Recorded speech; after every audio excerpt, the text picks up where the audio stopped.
السلام علیکم ورحمۃ اللہ وبرکاتہ۔ محترم حضرات، آپ حضرات کے سامنے جو بیان کرنا ہے وہ حدیث آپ کے سامنے پیش کرنی ہے۔ ایک حدیث پاک میں نبی کریم صلی اللہ علیہ وسلم نے ارشاد فرمایا کہ اگر اللہ تبارک و تعالی نے تم کو کوئی نعمت دی ہے تو اس نعمت سے تم چپ چاپ طریقے سے خاموشی کے ساتھ اس کو چھپا کر کے فائدہ اٹھاتے رہو، لوگوں کے سامنے ظاہر مت کرو، اس لیے کہ جس کے پاس کوئی نعمت ہوتی ہے تو لوگ پھر اس سے حسد کرنے لگتے ہیں۔ یہ اس حدیث کا خلاصہ اور مفہوم ہے۔ حدیث کے الفاظ جو ہیں وہ یہ ہیں، میں آپ حضرات کے سامنے پیش کر رہا ہوں، یہ دیکھیے۔ اس کے حدیث کے الفاظ یہ ہیں: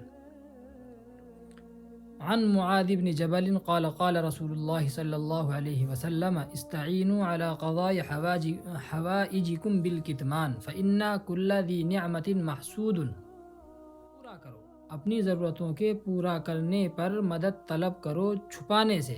مطلب کیا ہوا اس کا؟ کہ اپنی ضرورتوں کو تم چھپا کر کے پورا کرو، کسی کے سامنے ظاہر مت کرو، اس لیے کہ ہر نعمت والا محسود ہوتا ہے، اس سے حسد کیا جاتا ہے۔ حسد میں پھر جو حسد کرنے والا ہوتا ہے حاسد، وہ اپنے محسود کو ہر طریقے سے نقصان پہنچانے کی کوشش کرتا ہے۔ محسود سے کو یہ چاہتا ہے کہ بس وہ کسی طریقے سے اس کی نعمت ختم ہو جائے، اس کی نعمت زائل ہو جائے۔ حاسد ہر وقت اپنے حسد کی آگ میں جلتا رہتا ہے، اس کے دماغ میں بس یہ بات چلتی رہتی ہے کہ یہ جو اس شخص کے پاس نعمت ہے یہ اس کے پاس سے ختم ہو جائے، میرے پاس آئے چاہے نہ آئے۔ اور پھر اس کو نقصان پہنچانے کے لیے وہ طرح طرح کے پینترے بدلتا ہے، جس طریقے سے بھی وہ اس کو نقصان پہنچا سکتا ہو وہ تمام طریقے، تمام پینترے وہ آزماتا ہے۔ پھر اس سے کیا ہوتا ہے؟ محسود کو پھر بہت سی مرتبہ وہ تکلیف بھی پہنچا دیتا ہے۔ یہ بات الگ ہے کہ آخرت میں اللہ تبارک و تعالی اس سے سوال جواب کرے گا، اس کا حساب لے گا، لیکن دنیا کے اندر بہت سی مرتبہ حاسد اپنے ہتھ کنڈوں میں کامیاب ہو جاتا ہے اور محسود کو نقصان پہنچا دیتا ہے۔ اسی وجہ سے آپ صلی اللہ علیہ وسلم نے فرمایا کہ اپنی نعمتوں کو ظاہر مت کرو، لوگوں کے سامنے ان کو بیان مت کرو، چپ چاپ اپنی ضرورتوں کو پورا کر لو۔ اسی وجہ سے آپ نے فرمایا تاکہ دنیا کے اندر کوئی نقصان نہ ہو۔ اس لیے کہ بہت سی مرتبہ نقصان پہنچانے کی شکل یہ بھی ہو سکتی ہے، مثلا محسود کو کوئی اچھی نوکری مل گئی، کوئی اچھی جاب مل گئی، تو حاسد ہو سکتا ہے کہ اس جگہ پر پہنچ کر کے مالک سے کوئی ایسی بات کہہ دے کہ جو محسود کو نقصان پہنچانے والی ہو، جس سے حسد کیا جا رہا ہے اس کو نوکری سے نکلوا دے، یا کوئی اور طریقہ اختیار کر سکتا ہے، اس کو بدنام کرنے کی کوشش کر سکتا ہے معاشرے کے اندر کہ اس شخص کا اتنا مقام ہے، اس کی اتنی عزت ہے کہ اس کی عزت کو تار تار کیا جائے، اس کی عزت کو خاک میں ملایا جائے۔ غرض کسی بھی طریقے سے اس کو نقصان پہنچانے کی کوشش کر سکتا ہے، اور یہ بات تجربات میں ہمارے دن رات آتی رہتی ہے۔ آپ میں سے بھی بہت سے لوگوں کے تجربے میں یہ بات آئی ہوگی کہ اگر آپ کو اللہ تبارک و تعالی نے کوئی نعمت دی ہے تو آپ کے بہت سے تعلق رکھنے والے رشتہ دار وغیرہ وہ آپ سے جلتے بھی ہوں گے، اگرچہ بظاہر سامنے وہ اپنی اس جلن کا اظہار نہ کریں، لیکن ان کا سلوک، ان کا رویہ اور ان کا عمل بتلا دیتا ہے کہ وہ آپ کی اس نعمت سے خوش نہیں ہیں۔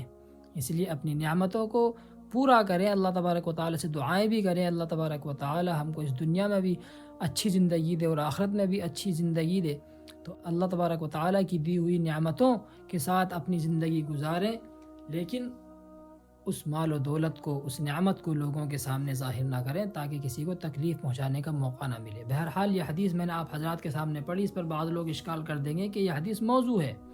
جی ہم مانتے ہیں کہ اس پر بعض حضرات نے موضوع کا جو ہے حکم لگایا ہے، بعض نے اس کو ضعیف کہا ہے اور بعض نے منکر، لیکن بعض نے اس کو صحیح بھی کہا ہے۔ جب اس میں کئی قول اس کے اندر آ گئے ہیں تو پھر اس حدیث کو مطلقاً موضوع کہہ دینا درست نہیں ہے۔ سب سے پہلے دیکھ لیتے ہیں کہ یہ حدیث کن کن کتابوں کے اندر ہے۔ یہ حدیث امام طبرانی نے بھی نقل کی ہے، امام بیہقی نے بھی نقل کی ہے، اور ابو نعیم نے حلیہ میں، ابن عدی نے کامل میں، عقیلی نے کتاب الضعفاء میں اس حدیث کو نقل کیا ہے۔